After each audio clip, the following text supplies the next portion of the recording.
welcome back to my channel. If you're new here, hi, my name is Valeria. Thank you so much for coming on and spending a little piece of your day with me. So guys, today I'm really excited because if you saw not my last video, but the video before that video, my coffee table decor haul, I mentioned how me and Juan were going to attempt to build our coffee table, and I am so glad that we did that because guys, it turned out so stinking good. So the table that I was originally eyeing for the longest time, it was actually about $1,300. You guys know I love investing in my home, really nice quality furniture pieces, but I simply could just not bring myself around to spending that much money on a stinking coffee table. So we decided to attempt to build one because it seemed very easy and simple, beginner friendly, very minimal supplies that you even need. We actually ended up spending less than $250 for the whole entire project. And I think it was closer to maybe like $210. There are a couple things that we didn't have to purchase because we already had them on hand. Very basic things that you probably have as well, like a hammer. We already had a rag for the staining. We already have a drill. You may already have screws or a sander. So very minimal supplies.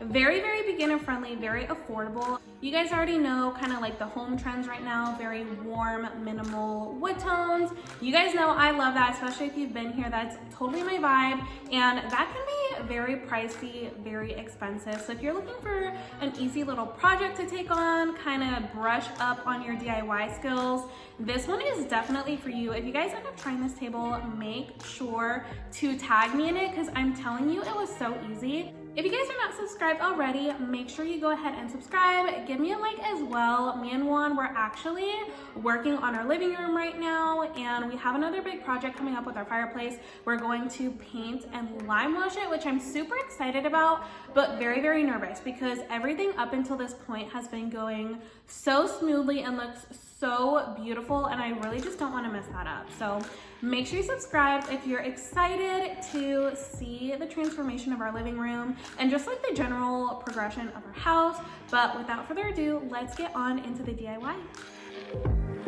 All right, y'all, so first things first, I bought all of my materials and supplies that I needed to make this table at Home Depot. Little helpful tip for you guys, if you buy your lumber at Home Depot, they will actually cut it for you for free, which is such a time saver and a money saver, especially if you don't already have a bandsaw or materials to cut, or if you're not confident in your measuring ability. So definitely take advantage of that if you go to Home Depot. I will say my specific store did have a sign saying that you get 2 free cuts, and any cut after that is 25 cents, but they didn't charge me at all, so full discretion. I would definitely ask if you are concerned about that. So to start off the table, I picked up 4 2x10x8 pine boards, and I got that cut into a total of 11 pieces. 3 of those pieces were cut into 60 inches in length, and that is for the tabletop. And then 8 of those pieces were cut into 15 inches, and those are for the legs. So there's going to be 4 pairs of 2, and each pair of 2 is going to be 1 leg on your table. So the first thing that you want to do once you have all of your pieces gathered is start gluing the appropriate pieces together. So I used this Type Bond Ultimate Wood Glue, obviously got it at Home Depot. I made sure to get a big bottle because like I said, this is a very beginner friendly project and wood glue is going to be your best friend. So very affordable. I made sure to lather on a very good amount and pat it down to make sure that everything was nice and distributed. And then I did this to all 4 pairs.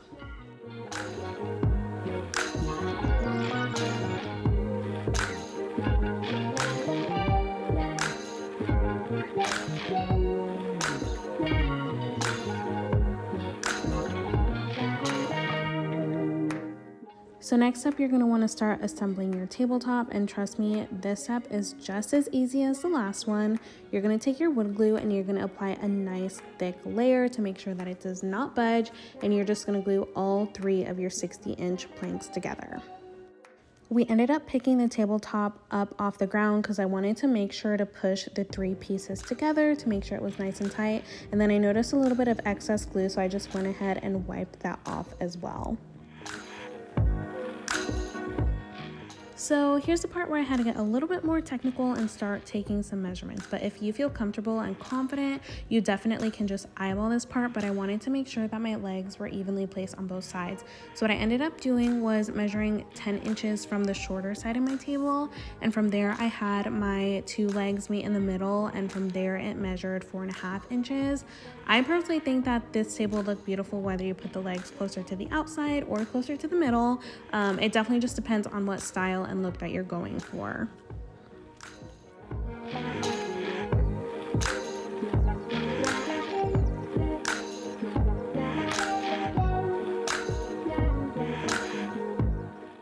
So surely by now, you can probably tell where I'm going with this. You're just going to take your trusty wood glue, and wherever you decide to place your legs is where you're going to glue it down.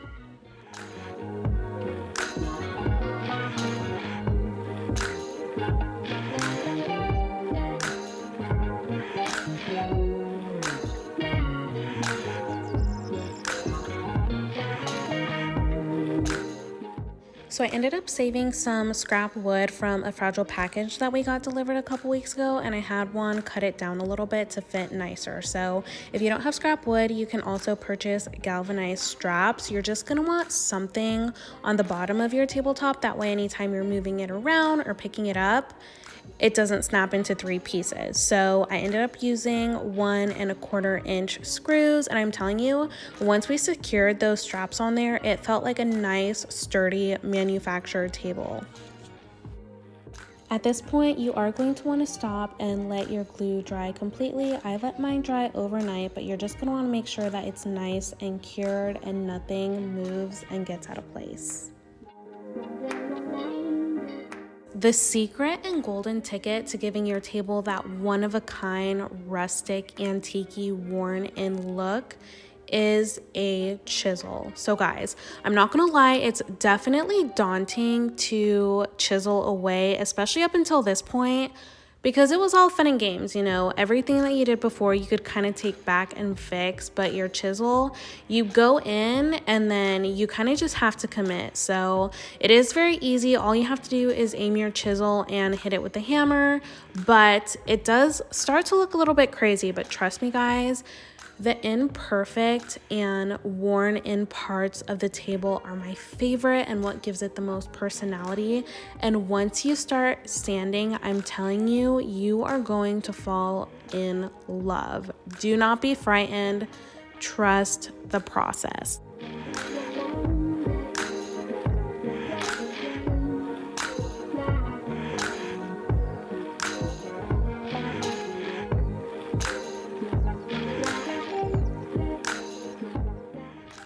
So this is the wire brush that I ended up going with. It's actually a drill attachment, so it's very easy to just clip on and go. So when you're doing the wire brush, it doesn't necessarily change the look of the wood itself. What it does is open up the grain of your wood. That way your stain gives the best color payout. There were a couple parts that I had to go back and do this to because I could tell that the stain was kind of bleeding into each other and it was not giving that wooden effect that I wanted. So I would definitely not recommend skipping over this part. It's a very easy step, but it makes such a big difference.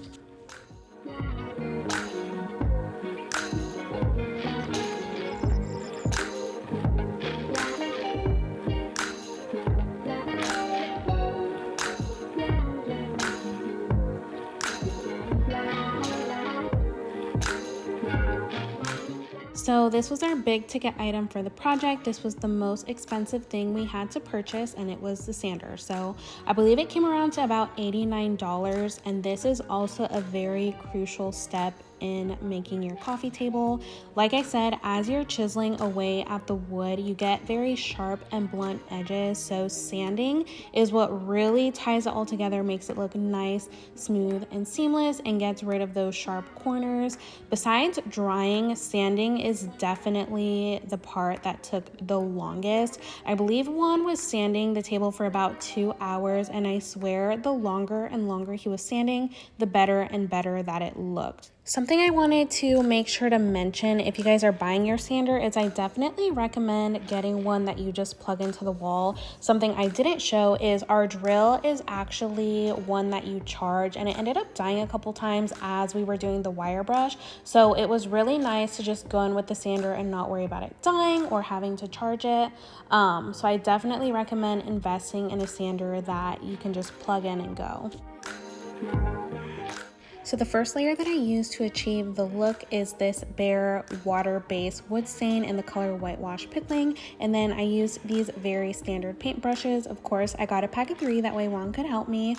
You only need a very thin layer. I will say as you're applying, it does look very sheer and translucent, but as it dries, that's when the color really starts to show. I ended up getting a quart of the stain and it ended up being more than enough. I didn't even end up using the whole quart, so don't worry about it looking kind of small. A little bit goes a very long way.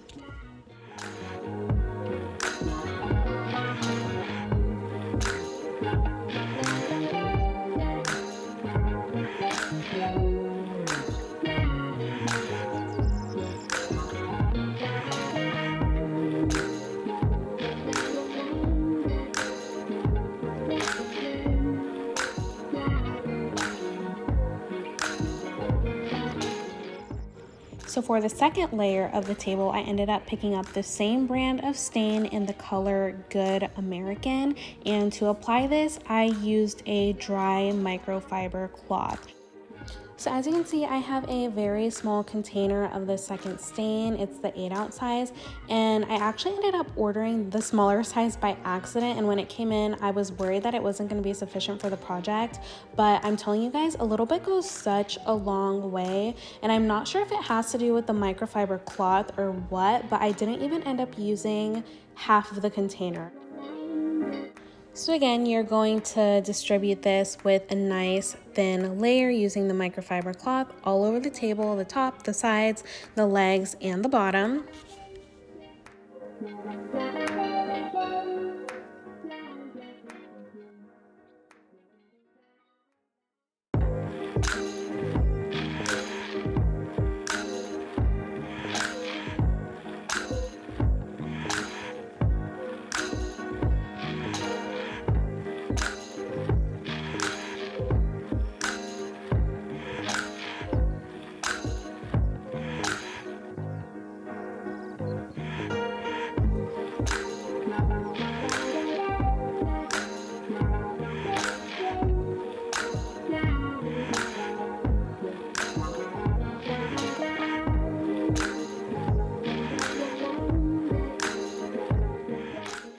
So the last and final layer that you're going to want to apply is actually your protective layer, and that's your sealant. So I went ahead and got that same Behr brand in the color Clear Matte, and you can go ahead and apply it with just your standard regular paintbrush that you used for the first layer, as long as it's clean, of course. So I actually bought that quart size, but I'm probably going to go ahead and exchange that and get the 8-ounce size, especially now after seeing how far these cans really take you. You're gonna want that protective layer, that way you can preserve the stain, you don't have to worry about any scratching, and so that you can actually wipe down your surface.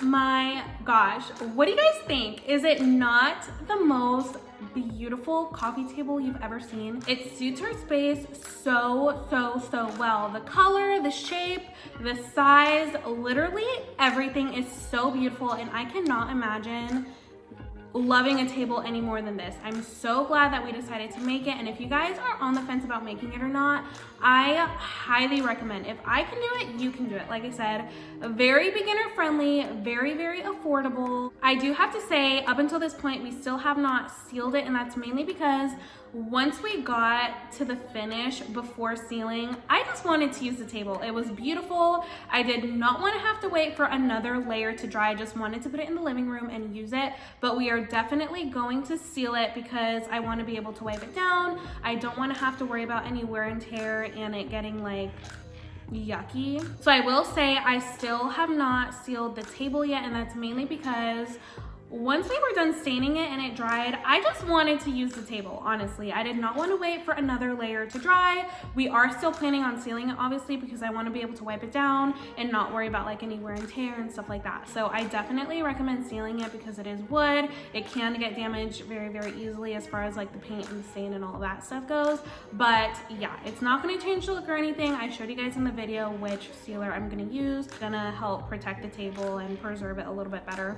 So yeah, let me know in the comments down below what you guys think. If you're planning on making this table, if there's anything you would change, if you like the color, if you like the shape, any tweaks that you would make to it, or if you hate it. Make sure if you guys end up making this table to DM me and send me a picture, because I would love to see all of your creations and bond over how we're coffee table buddies. I am literally, I'm so in love. But yeah, guys, I'm just rambling now, so make sure you subscribe, like the video if you enjoyed, and I will see you guys in next week's video. Bye, guys.